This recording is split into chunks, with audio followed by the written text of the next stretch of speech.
Carbon 13 NMR में number of signal ज्ञात करने के लिए आपको सिंपल एक ट्रिक ध्यान रखनी है। आपको उस मॉलिक्यूल में C2 एक्सिस देखना है।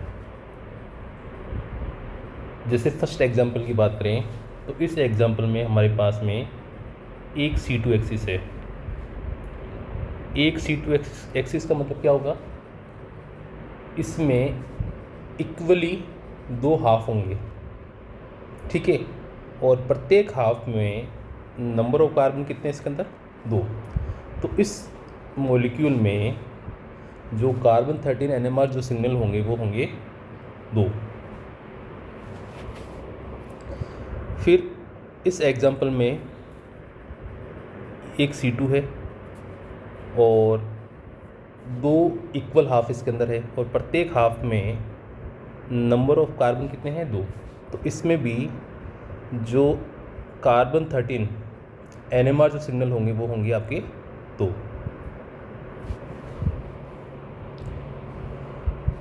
फिर बात करते हैं अगले एग्जांपल की। तो इसमें जो C2 एक्सिस है वो इस प्रकार से NO2 से होती हुई यहाँ से Cl एटम की ओर जा रही है, ठीक है।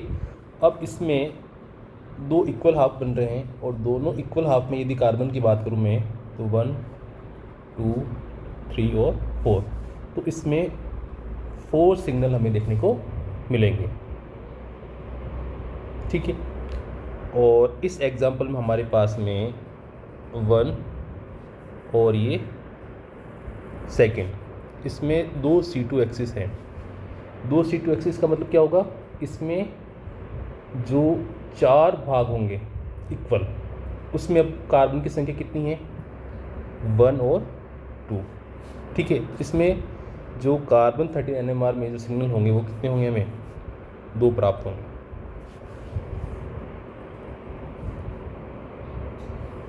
इस एग्जाम्पल में भी जो C2 एक्सिस है हमारे पास में, उनकी संख्या भी कितनी है? 2। अब प्रत्येक हाफ में कितने कार्बन आ रहे हैं? 1 2 3। तो इसमें कार्बन 13 NMR में जो सिग्नल होंगे वो कितने होंगे? 3। इसी प्रकार इस वाले एग्जाम्पल में भी हमारे पास में 2 C2 एक्सिस है। अब प्रत्येक हाफ में कार्बन देख लो आप, 1 2 3 4। तो इस वाले एग्जाम्पल में हमारे पास में जो कार्बन 13 NMR है, इसमें जो सिग्नल होंगे वो कितने होंगे? 4। अब बात करते हैं हम फिनेथ्रिन की। इसमें हमारे पास में एक C2 एक्सिस है। अब 2 इक्वली हाफ बने हैं। अब इसमें कार्बन काउंट करो, 1 2 3 4 5 6 और ये 7। तो इसमें जो कार्बन 13 NMR में जो सिग्नल होंगे वो कितने होंगे? 7। फिर चर्चा करते हैं हम एज्यूलिन की। तो एज्यूलिन में भी जो C2 एक्सिस की जो संख्या होती है वो है 1। तो 1 2 3 4 5 और 6। तो इसमें जो कार्बन 13 NMR में जो सिग्नल होंगे वो कितने होंगे? 6।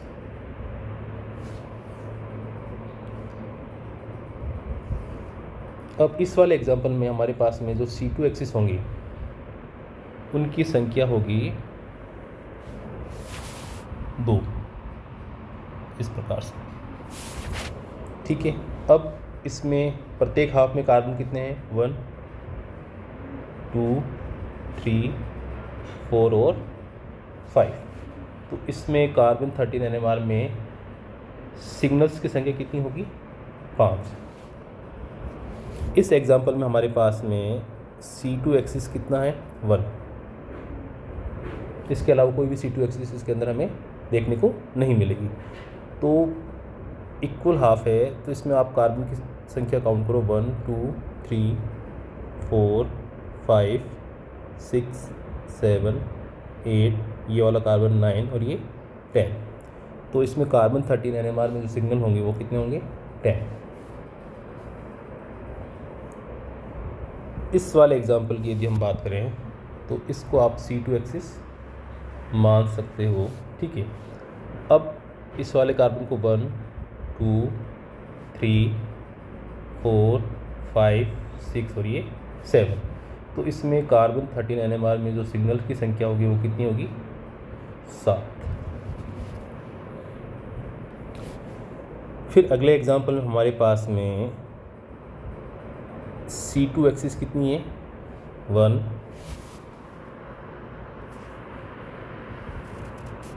2 और 3।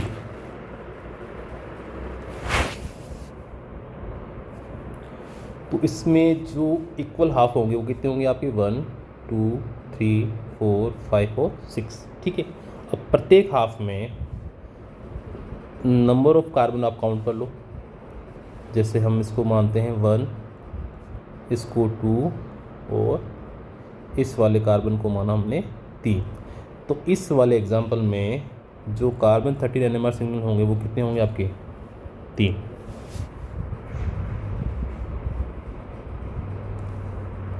फिर इस एग्जांपल की हम बात करते हैं तो इसमें जो C2 एक्सिस होगी वो इस प्रकार से होगी, ठीक है। अब इक्वल हाफ में कार्बन काउंट कर लो 1 2 3 4 5 6, तो इसमें कार्बन 13 NMR सिग्नल होंगे 6, ठीक है। फिर इस वाले एग्जांपल में हमें एक C2 इस प्रकार से देखने को मिलेगी। तो कार्बन 1 2 3, तो इसमें कार्बन 13 NMR में सिग्नल की संख्या कितनी होगी 3, ठीक है। फिर इस एग्जांपल में हमारे पास में जो C2 एक्सिस है वो है एक तो ये 1 और दूसरी हमें इस प्रकार से C2 एक्सिस देखने को मिलेगी, ठीक है।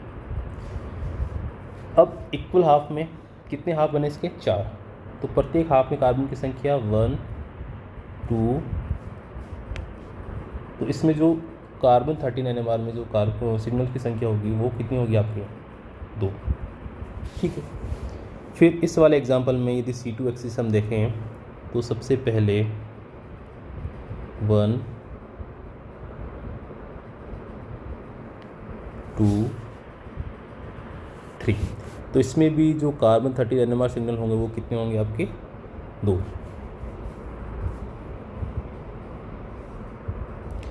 फिर इस एग्जांपल की हम बात करते हैं तो इसमें सबसे पहले आप C2 एक्सिस देखो तो 1 2 3, तो इसमें भी आपको सिग्नल्स की संख्या कितनी देखने को मिलेगी 2। इस वाले एग्जांपल की यदि हम बात करें तो इसमें प्रत्येक कार्बन अपना एक अलग सिग्नल देगा, जैसे 1 2 3 और 4, तो इसमें कार्बन 13 NMR में जो सिग्नल्स की जो संख्या होगी वो कितनी प्राप्त होगी 4। इसी प्रकार इस वाले एग्जांपल की यदि हम बात करें तो ये दोनों CH3 एक एक सिग्नल देंगे, उसके बाद में ये जो कार्बन है इनका एक सिग्नल होगा, तो टोटल कार्बन 13 NMR में सिग्नल्स की संख्या कितनी होगी 2। फिर अगले एग्जांपल की हम बात करते हैं तो इसमें इस वाले CH3 यानी इस कार्बन का एक सिग्नल, उसके बाद में इसका 2 और ये 3, तो इसमें कार्बन 13 NMR में सिग्नल्स की संख्या कितनी होगी 3, ठीक है। फिर इस एग्जांपल की हम बात करते हैं तो इसमें यदि C2 एक्सिस हम देखें तो इस प्रकार से हमें एक C2 एक्सिस देखने को मिलेगी, ठीक है। अब इक्वल हाफ में 1 2 3 4 5 6 और 7, तो इसमें कार्बन 13 NMR में जो सिग्नल्स होंगे वो कितने होंगे 7।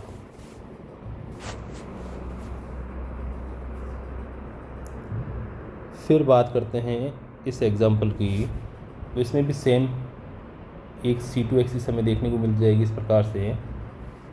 अब इसमें इन कार्बन के लिए प्रत्येक के लिए अलग अलग सिग्नल हमें देखने को मिलेगा 1 2 3। इक्वल हाफ में चलेंगे तो 4 5 6 और ये 7। ठीक है। इस वाले साइक्लिक कंपाउंड की यदि बात करें तो इसमें प्रत्येक कार्बन के लिए एक अलग सिग्नल देखने को मिलेगा, क्योंकि इसमें कोई C2 एक्सिस हमें देखने को नहीं मिलेगी। तो 1 2 3 4 5। तो इसमें कार्बन 13 NMR में जो सिग्नल्स हमें देखने को मिलेंगे वो कितने देखने को मिलेंगे? 5। ठीक है। इसी प्रकार इस वाले कंपाउंड में हमारे पास में एक C2 है, तो 1 2। तो कार्बन 13 NMR में सिग्नल की संख्या कितनी होगी? 2। फिर बात करते हैं इस एग्जांपल की। तो इसमें यदि हम C2 एक्सिस देखें तो 1 और ये 2। ठीक है। अब इसमें आप प्रत्येक हाफ में कार्बन की संख्या काउंट करो। जैसे इसमें तो 1 2 और इसके लिए 3। तो इसमें जो कार्बन 13 NMR सिग्नल होंगे वो कितने प्राप्त होंगे हमें? 3। ठीक है। इस वाले एग्जांपल में सिंपल एग्जांपल है ये 1 C2 और ये दूसरी C2, और इक्वल हाफ में कार्बन की संख्या काउंट करेंगे तो कितने आएंगे? 2। ठीक है। इसी प्रकार इसमें C2 जो होगा वो एक ही होगा। अब इसमें इक्वल हाफ में कार्बन कितने होंगे? 1 2 3। तो कार्बन 13 NMR में सिग्नल्स की संख्या कितनी होगी? 3। ठीक है। फिर इस एग्जांपल की हम बात करते हैं। तो इसमें Br के साथ जुड़े हुए जो कार्बन हैं इनका एक एक सिग्नल हमें देखने को मिलेगा, और जो बीच वाला जो CH2 ग्रुप है इस कार्बन का, इसके लिए सेकंड जो कार्बन NMR सिग्नल है, यानी टोटल कार्बन 13 NMR की बात करूँ तो इसमें 2 सिग्नल हमें देखने को मिलेगा। ठीक है। फिर चर्चा करते हैं इस एग्जांपल की। तो इसमें 2 डिफरेंट एटम टर्मिनल कार्बन के साथ जुड़े हुए हैं, तो इन दोनों कार्बन के लिए डिफरेंट कार्बन 13 NMR सिग्नल हमें देखने को मिलेगा, और इसके लिए अलग से। तो टोटल कार्बन 13 NMR की यदि बात करें तो 3। फिर बात करते हैं 28 एग्जाम्पल की। तो इसमें सबसे पहले इस कार्बन की बात करते हैं जो कि ऑक्सीजन के साथ जुड़ा हुआ है 1। फिर इस कार्बन की 2। फिर इस सिंगल कार्बन की 3, और इस कार्बन के साथ जुड़े हुए तीनों CH3। इन तीनों के लिए एक ही NMR सिग्नल हमें देखने को मिलेगा, कार्बन 13 NMR सिग्नल। ठीक है। तो टोटल इसमें जो कार्बन 13 NMR जो सिग्नल होंगे वो कितने होंगे? 1 2 3 और इन सभी का 1, टोटल हो गए 4। फिर बात करते हैं लास्ट एग्जांपल की। तो इसमें ऑक्सीजन के साथ में जुड़े हुए जो कार्बन हैं इनके लिए एक एक सिग्नल, इसके अलावा इस सेंट्रल वाले कार्बन का अलग से सिग्नल 2, और इन दोनों CH3 के लिए। तो टोटल इसमें कार्बन 13 NMR से जो सिग्नल होंगे वो कितने होंगे? 3। तो आप इस प्रकार किसी भी मॉलिक्यूल में सिंपल वे से कार्बन 13 NMR में सिग्नल्स की संख्या फाइंड आउट कर सकते हो।